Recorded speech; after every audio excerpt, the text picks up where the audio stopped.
Hello, Caleb. Hello, Lucy. Hello, Conrad. Papa's here, and I thought we might return to the ongoing Fantastic Four saga. Maybe it's time to revisit our fantastic friends to see what they're up to. And indeed, they're up to something mighty special.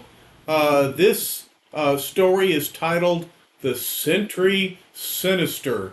Looks like a pretty sinister opponent for our fantastic friends. All right, so let's see what's going on.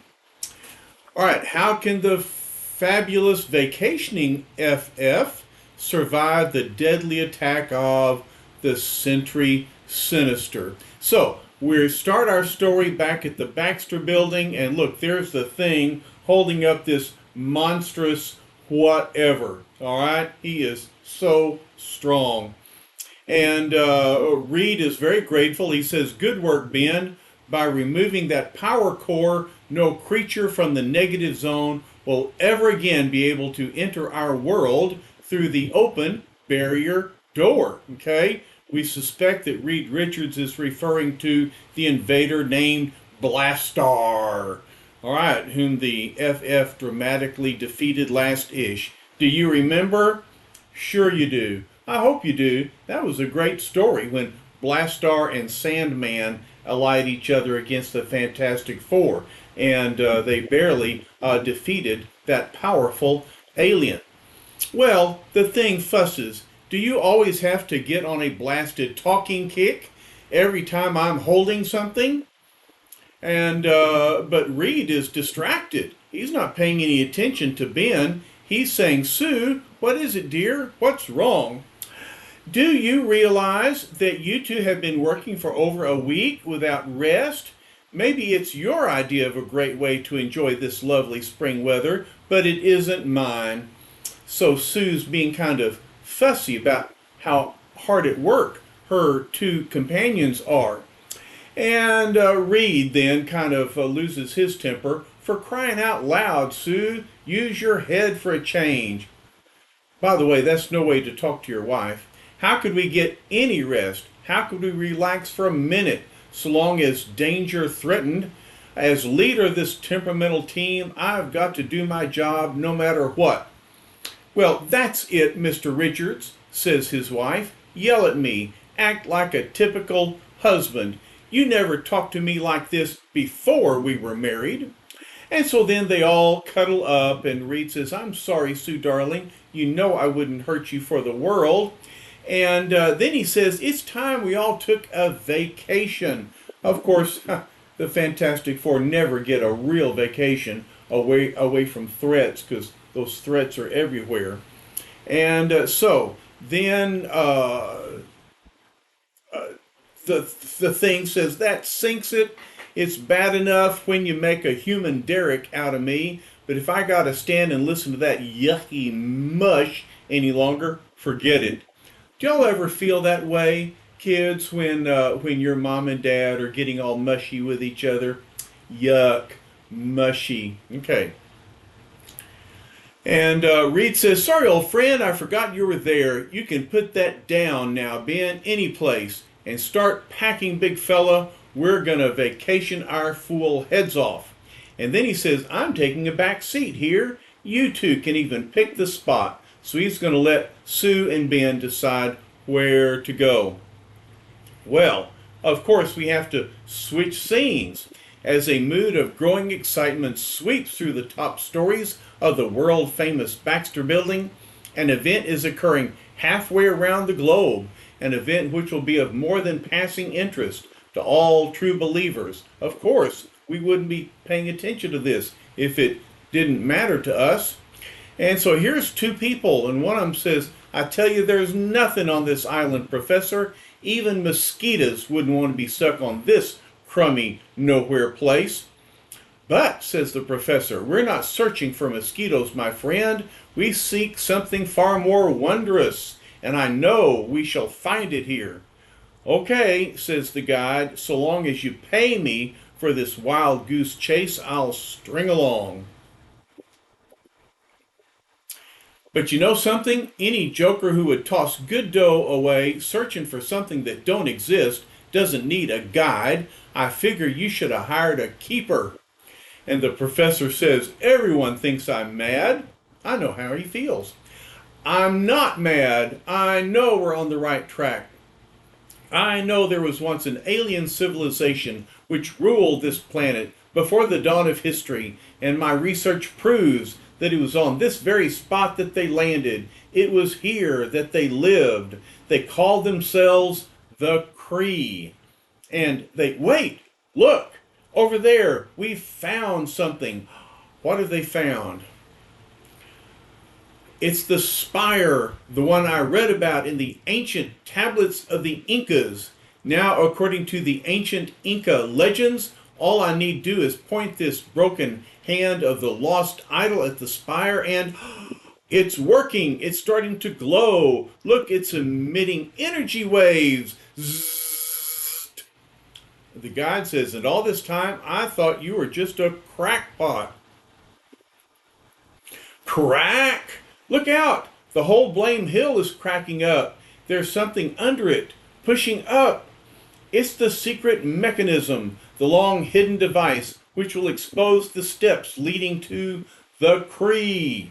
Quickly, we must enter the vault below before it is sealed again forever. So yeah, let's enter the vault and then let it be sealed forever. Doesn't sound like a good plan to me. Seconds later, what kind of place is this? Nothing makes any sense.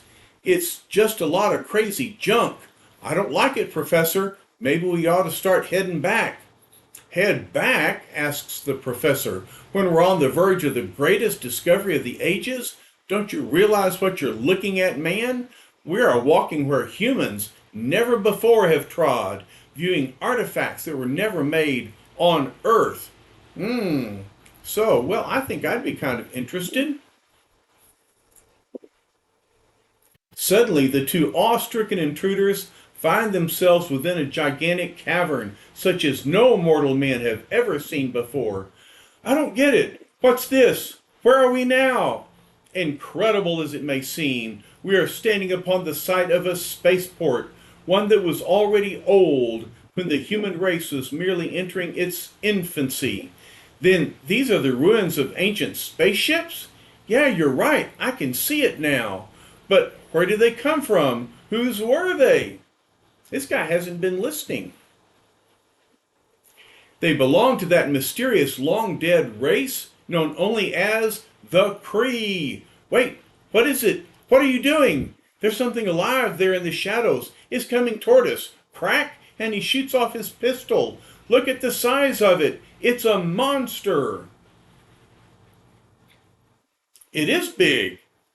And it says, I am Intergalactic Sentry 459. My mission is to protect this base as I have done for uncountable millenniums. I cannot be harmed. I cannot be deterred from my purpose, for I am a sentry. And he's shooting. Now I must, under the irrevocable orders of my supreme masters, the Kree, it is their command that no outsiders enter this base. Hence, you must be imprisoned within a shimmering mass of colloidal atoms. Okay, so he's got them all trapped. Well, time to switch scenes again. Confusing enough for you? I'm pretty confused. Just wait, this is only the beginning. Anyway, let's head back to FF headquarters and get our show on the road. Okay, Reed says, you pick a spot, Ben, while I call the airlines. Say, hold on, big fella. Is that the most scientific method you can think of? So the thing blindfolded himself, and he's about to throw a dart. He said, nah, I could flip me a coin, but I'm broke right now. And so, he lets off with his dart. You know, Uncle Truett shoots darts. He says, well, here goes nothing. Whatever place the dart lands, that's where we'll go and give the natives a thrill. Reed asks the person on the phone, what? You've no seats at all for any outgoing flights? Yes, I know it's the busy season, but they hung up. It's the same at every airline. They're all booked up. Well, why on earth would the Fantastic Four need a commercial airplane? Well, what do you know? I landed in the South Pacific. Good thing I still got my hula hoop. And Reed says, too bad you didn't get someplace that's nearer. The airlines are booked solid, especially on overseas flights. But I don't want to disappoint any of the others. And I mean, what are they going to do? They've got a pogo plane, they've got rockets. This is crazy. All right, so Sue comes in and says that Johnny and Crystal are going to stay in New York, and Triton is going to stay to look after Lockjaw and Crystal and Johnny. And so it's just going to be the three of them, Reed says. At least just the three of us. And then Ben says, maybe I better cut out also. You two don't have to play nursemaid to me.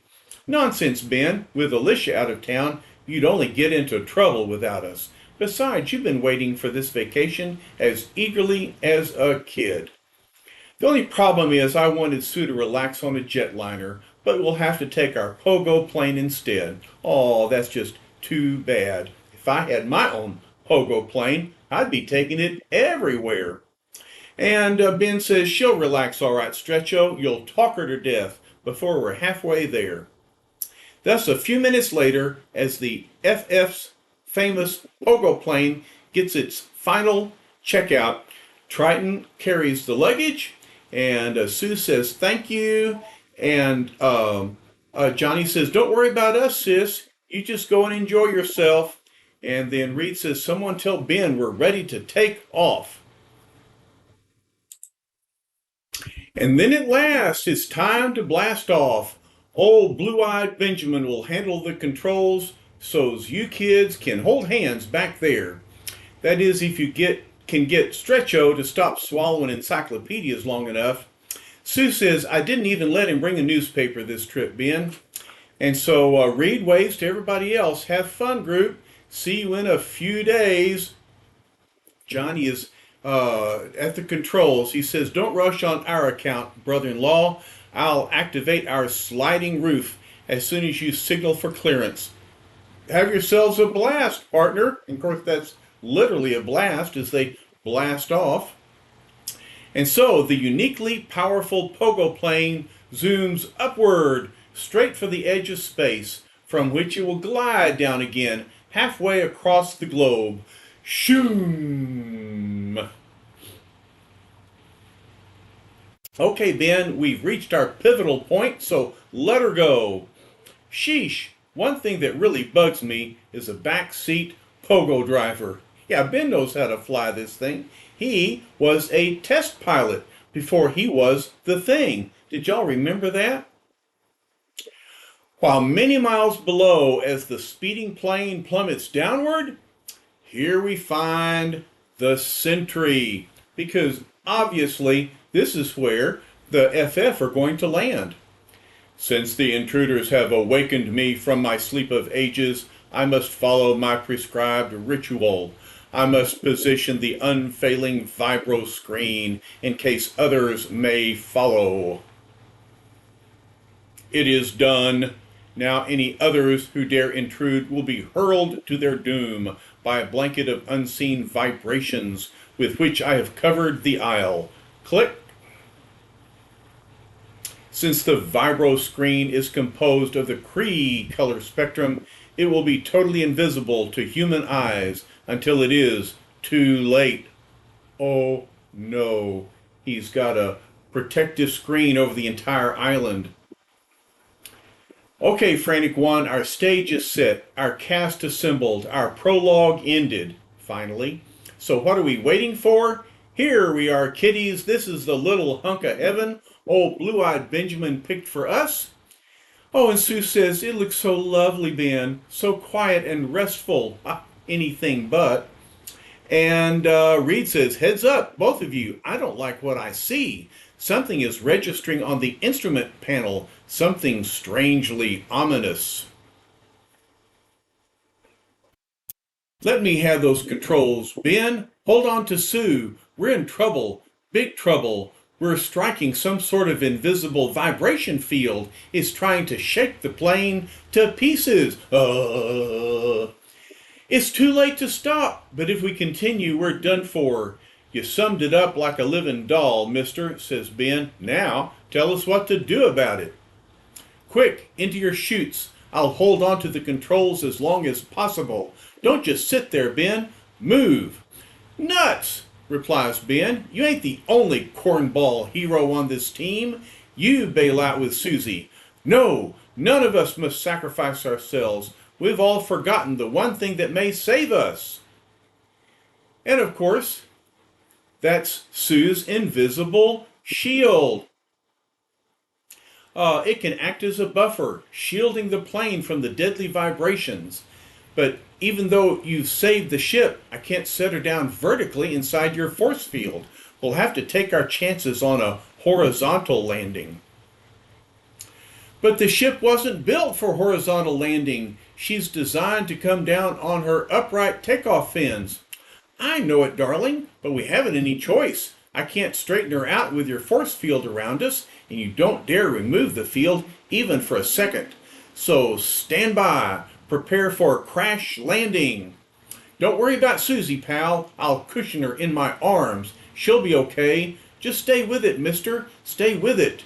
Look, says Sue, on the ground ahead of us. A gigantic statue. No, he's not a statue. He moved. What is this? Wonder of wonders. An aircraft has penetrated the all-powerful vibro screen. I must capture the ship in order to learn what manner of beings it may contain. Beings who possess the ability to overcome a weapon of the Kree. And there he is. My goodness, he's a big fella, isn't he? A big robot. But Reed says the controls are jammed. I'm heading straight for the figure, as though he's actually willing me to strike him. Look at the size of him. He's at least 15 feet tall. But if he can move, why does he stand there? Why doesn't he run for cover? Look, the airplane is coming right at him. A split second later, the awe-stricken adventurers have their answer. He ducked under and then caught us like a toy. I have it. Thack!